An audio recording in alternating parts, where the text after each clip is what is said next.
Hey everyone, it's Joe from Gadgetry Tech, and today I'm going to talk about the Sivga Robin SV021. I had a little bit of a break because I got COVID and it hit me pretty bad, so I'm glad to say I'm back now. I've gotten to spend a little bit extra time on the Robin than I originally didn't plan on, which worked out nicely because there's a lot of interesting quirks with this headphone. So anyway, with that being said, this was sent to me by Sivga, so huge thanks to them. I won't change the way the review is structured or what I say, but I do want to thank them for that. And then I'll have a generic affiliate link for Amazon if you want to purchase a set of these after seeing the review. It's just a generic affiliate link, has nothing to do with Sivga. They didn't even ask for any kind of feedback or information on my thoughts of the review prior to releasing it. So anyway, with that being said, I want to talk about some basics. So this right now sells for $150. So I'm going to treat it as a $150 headphone, regardless of what it sounds like. It's available in brown and black. And the colors don't really do it justice as far as how it looks in person, because the brown has this really pretty rosewood finish on it. It's a stained solid rosewood that has a nice clear coat. It's this glossy finish on it. It's actually a pretty thick clear coat. And then obviously you get this like peanut butter brown headband color, which matches the ear cups. And we'll get into all that, but the black version actually looks really pretty too. He asked, or when they reached out to me, they asked, what color I preferred. And I kind of just picked the brown just to have something different, but honestly the black is stunning and I was really conflicted. The black has the white stitching on the headband to go to add some contrast to it. And then the ear cup, even though you still get rosewood, it's painted a dark black charcoal color, but you can still see a little bit of the grain through it of the wood, and it's gorgeous. So, that, I guess that's a subjective thing. I do think that based off my experience with sub $200 headphones, the quality is on the higher end as far as what you initially see. So I do like the way it looks. Now I don't like spending too much time on the unboxing, so I've obviously already done that. I do want to show you the basics of the interior. It's literally the headphone will come inside, the cable's included, and it's detached, and then it comes with a nice 1/4 inch. And then there is a little carrying bag, which is nice because this has that glossy finish on the wood. I wouldn't just stick it in a backpack, for example, for travel. Obviously, if you want to get a hard case for it, this is fairly compact, so you should be able to find a lot of cases for, $30 or so. But it's nice considering $150 you get this bag or something to protect it. So I think that was kind of cool. That covers the unboxing. I'm not going to spend too much time on it, like I said. Now I'm just going to spend a little bit of time on the specs before I get into everything else, but basically it's rated at your typical 20 to 20,000 hertz. They actually use an in-house designed driver. It's a 50mm driver that's made of polycarbonate and fiber, and it has a 3mm neodymium magnet, so it's a pretty decent magnet on there. Again, they kind of built and designed and tuned everything in-house. As far as sensitivity goes, it's rated at 105 decibels, and it's a 32 ohm rated headphone. So it's very easy to drive. I'll get into that later and why that's important. But with that sensitivity rating and impedance, you can basically plug this into anything. In fact, before I forget, this little Apple dongle, if you get like a $10 or $20 Apple dongle or something equivalent to this, that's really all you need to drive these things to the majority of their potential, which is a huge benefit when you're looking at a sub $200 headphone, because the total investment cost is really important. It's not just about, I got a $150 headphone, pair it with a $200 amp DAC and it sounds great, and it will, but you don't have to spend that much to get the sound that this is capable of producing. It gets really, really close to its potential with something as simple as this. Now, continuing its specs, but kind of segueing into comfort, is the weight. This weighs 275 grams, which is incredibly light. It's one of the lighter ones I've used, and to accompany that, Sivga gives you a very light clamp force. So if you're concerned about comfort and long-term wear, very lightweight plus very light clamp force means typically it's extremely comfortable. Now there's no special crease or indent in the top. However, because it's so light and the clamp is so light, I don't have like any extreme pressure points on the top of my head. So if you're concerned about long-term pressure up here, that's not an issue with it. Now, they can get away with the lighter clamp force because it weighs so little. Usually a heavier headphone has to have a stronger clamp to make sure it's not going to move all over your head when you're moving your head around. So just to go with that, now the comfort has to do with the clamp force, obviously, and the weight, but it also has to do with the ear pad material. Now these ear pads are removable. You have these locking little slots or tabs. There's 3 of them for each pad.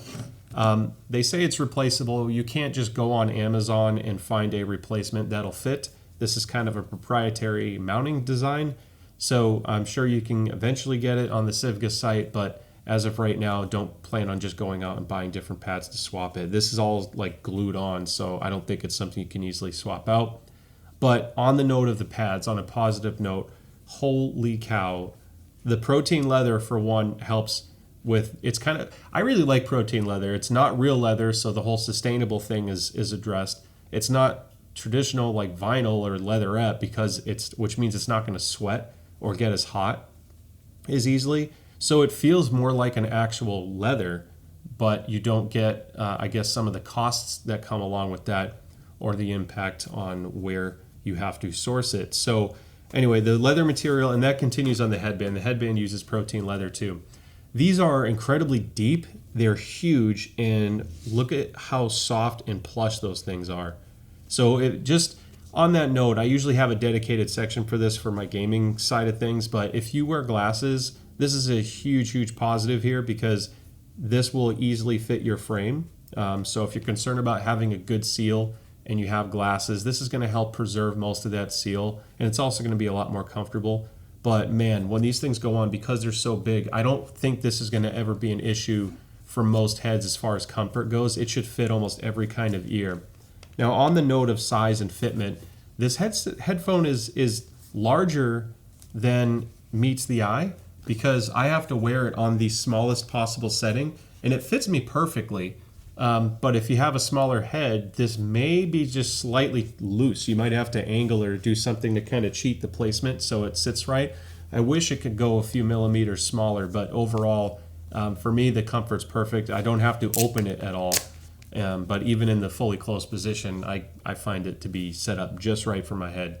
You don't get swivel, which is kind of a downer. I really wish you could get a few degrees. Sometimes you see it up here in the yoke, where you can kind of swivel it just a little bit. But because these are so plush and the way they're designed, I still got a great seal every time. I didn't feel like I was missing out because I didn't get that rotation on the ear cup. So comfort is amazing. So the cable it comes with is actually really nice. I wouldn't say it's like a game changer type cable. It is excellent quality. I love the feel of it. It has these nice metal plugs on the end, on both ends, and it's textured, very clearly labeled. They're 2.5 millimeter, and it's detachable, as you can tell, which I really like. I actually have a balanced 2.5 millimeter cable that I bought online for my hi-fi, like older hi-fi min headphones, and these work perfectly on that. And these have a really nice jack. So I didn't really mention this before, but you get a really solid connection onto each ear cup. I've had some issues in the past with hi-fi men in particular where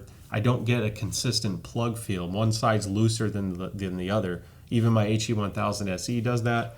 So again, these are $150, so I'm focusing on the price range, but at the same time that it's little things like that, having a nice solid connection, it improves the perceived quality of the headphone.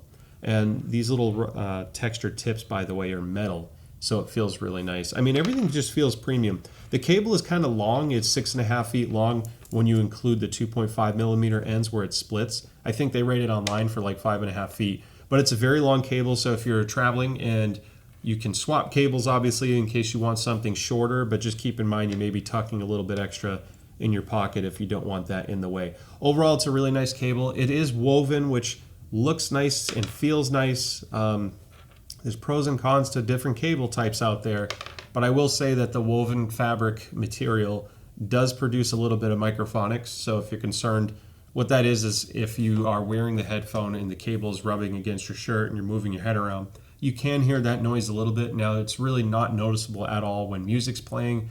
However, if you're just wearing it and you're moving your head around, it will pick that up a little bit. Rubber cables don't do that, but they also don't look or feel as nice as this. So it's just a matter of preference, but at least you can swap it out. So as far as sound tuning goes, this is where it gets interesting. So Sivga, I don't want to say it's unapologetically V-shaped, because that would suggest it's kind of extreme. And it is V-shaped, which means that there's an emphasis on the bass and there's an emphasis on some parts of the treble, and it kind of dips down a little bit in the middle, which is your mid-range. Now, it's one thing to say it's emphasized, but how does that translate with this particular headphone? So I think the most noticeable thing is the bass, and it's not just because it's a little bit stronger. There's headphones that can emphasize the wrong regions, or so much so that it kind of ruins vocals, or creates some kind of boxiness or muddiness to the sound. These really aren't muddy. They're actually still very clear.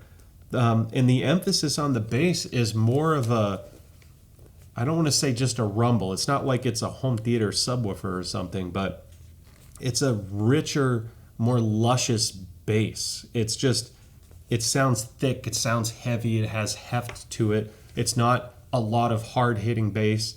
So depending on what you're listening to, if you want kind of that really hard punch or slam, these aren't going to do that necessarily, but it's more like a thud. And I actually prefer that bass response if I was going to have an optimized bass or an enhanced bass profile headphone. I'd rather have it have a deeper, softer thump to it than be overly hard hitting, because I think that impacts the tonality of the headphone more if it's too hard, because now you're bleeding into your mid-range. So it's a really deep, luscious bass, and that's the first thing that grabs you when you put it on and you hear the right song. It's pretty remarkable. Now, the mid-range is kind of interesting.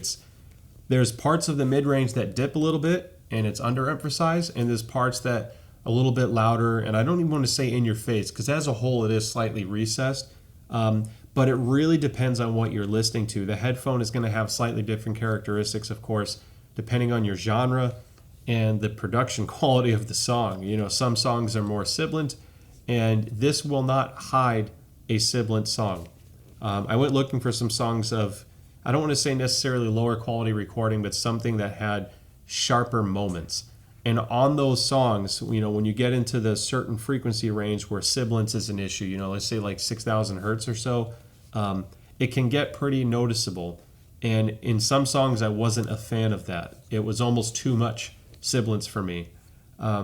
But what's interesting is it didn't do that as much as, you know, I have headsets or headphones, I have both, that are so sibilant that everything becomes more sibilant and it hurts. This isn't the case with the Robin, so I don't want to make it sound like it's an overly harsh sounding headphone, because it's not. Overall, I actually find the treble to be somewhat laid back in some areas, and I don't want to say it creates a darker sound profile, but it's still very smooth and easy to listen to. So just as an example, you get a song from a singer called Patricia Barbara. Just some really smooth, jazzy tracks, and the vocals can be they're very pleasant to listen to with certain songs, but then there's other parts where it's incredibly sharp. She really has a strong S on some recordings. I think it's Cool. That's a little bit brighter sounding, at least in the second half of the track. It really gets hard.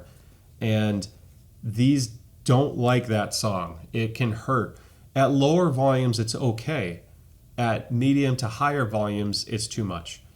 Now, then you get into, so here's why I still like the tuning for this, because this is a really fun sounding headphone. It's not, if you had one headphone and you just need this perfectly analytical flat sound like a reference headphone, this is not it. This is not a reference sound. It's not going to make everything sound flat and neutral and overly analytical. It's going to add something fun to the sound, but not so much that it's ruining it. And what I mean by that is, you know, you see emphasized bass and you think like, okay, if I'm listening to a classical song, what is that going to do, you know, for that genre of music?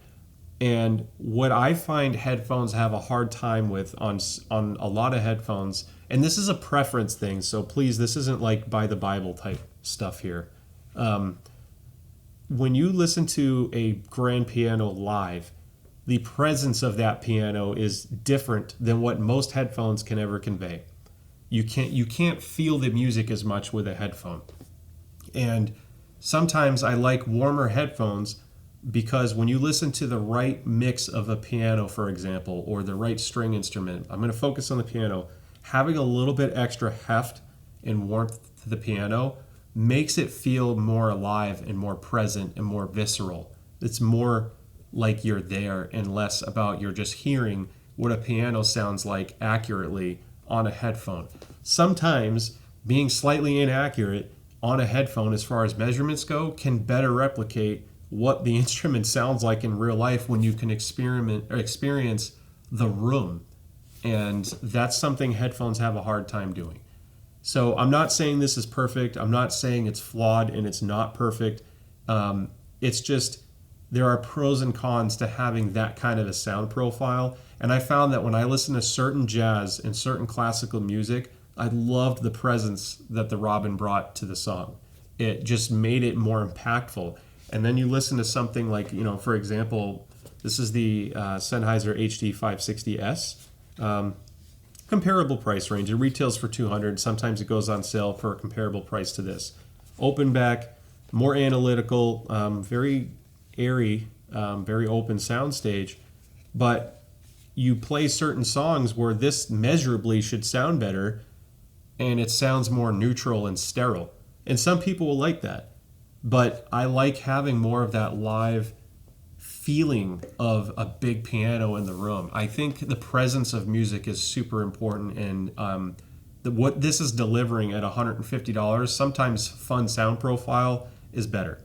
And I wouldn't say this is the right headphone for everybody, especially if this is your only headphone, because depending on what track you listen to, a few songs from Metallica, it might sound too harsh or too shouty in certain songs. But if you are a EDM fan, for example, though, oh my God, the sound profile of this just excels greatly for EDM. You get just amazing bass. You still get really good clarity up top. It's very smooth, very easy to listen to. I was listening to Deadmau5, and really long intro. Deadmau5 has some notoriously long intros that sound amazing. It really builds up the suspense of the song before the drop happens. And I just found myself enjoying those songs on this headphone more than, I have some big planars behind me. And there are times where I'd rather listen to the song on this much less expensive headphone simply because sometimes I want something a little fun. If you have, this isn't a perfect analogy, but if you have a sports car, it may not be great for every single situation. You're not going to want it for a long road trip with a lot of suitcases. It's not suited for that. But then you find the right song, which is a windy road or a nice day on the countryside or wherever you're driving, and you can kind of use it for what that tool's intended for and kind of take advantage of it more. It now makes that drive more special. It now makes that song more special. That's the best way I can kind of convey it. I don't think you would want to get this as an analytical sense if you're a purely objective person and you are only concerned about the accurate tonality from 20 to 20,000. That's not for me for every day. Sometimes I like a kick. I like an extra shot of espresso in my latte, for example. And then you get into songs like Butterflies and Hurricanes from Muse, which has a lot going on. And I really like Muse. They have some amazing tracks, or their band. That song, even though measurably should sound better in the 560S, which has a more open soundstage. The soundstage on this is actually excellent, by the way. For a closeback, the soundstage is pretty amazing. And for a closeback under $200, in this case $150, it's fairly wide. It's not as wide as an open back, but considering it's closed, I'm really happy with it. Imaging is great too. It's really precise, and when the vocal is dead center, these things put the voice smack dead center. I mean, it instantly becomes more intimate, and then when the separation in music opens up, it really opens up with it. So it plays well to different layering of instruments and mixes. But you get that song from Muse, and I actually like that it adds a little bit more heft, again, to like the piano. To me, it just makes the song sound more eventful, more impactful. When you compare it to the 560S, which has a little bit better separation and imaging, it sounds wider and more open, so the instruments are farther away, but I lack that visceralness that I was talking about earlier and that impact that I think some songs benefit from to convey the emotion of the song more. So, and then of course you get things like, Royals from Lord, which has a ridiculous bass line to it, and these are going to just take that to another level, which can be too much bass for some people. I'm not saying more bass is always better. It's not. But it's not going to hide that bass. It's going to take it and run with it. So take that for what you will. So at the end of the day, as far as like final thoughts go, is this for everyone? No. I think a lot of people will enjoy this. I think more people will enjoy this headphone than not, and it's kind of worth the gamble. It's just the only question mark is if some sibilants or some tracks may be too sibilant for you. Again, it's not a large sample size. What was interesting, like I said earlier, is not every song will become sibilant with these. It's just a few songs that are sibilant. This is not going to hide that. It might be a little much, but it's really fun to listen to. As someone who owns a lot of different headphones and headsets, the Robin feels fresh. It's not a perfect headphone by any means, but I actually really like what it does to a lot of songs. It's just you get the right balance of this headphone with the right track, and it really makes it memorable and enjoyable. I absolutely love the way these sound, and I hope you found this helpful. If you have any questions, shoot me a comment below. I'll do my best to answer it. The channel's grown a lot, so I'm having a little bit more trouble keeping up, but I have a lot more high-end headphone and 2-channel stuff coming to kind of go along with this. I don't know if you notice I have the topping D30 now finally to go with my A30 Pro, and that's going to be a good stack to cover. I use that with this, but I will say on that note, again, I mentioned this earlier, using a dongle, this really gets you there. If you want something in the middle range, the iFi Zendak Air, it's $100. It paired exceptionally well with this because you don't need a ton of power. I don't like the bass boost on it because it's way too much with the Robin, but you really don't have to spend more than $100 to $200 to get the most out of this headphone, and there's a lot of value in that. So anyway, thank you again so much for the support. Don't forget to like and subscribe and keep an eye on the channel. I have a lot of stuff coming now that I'm finally getting over this ridiculous COVID stuff. But yeah, thank you so much for the support, and I'll see you next time. Bye.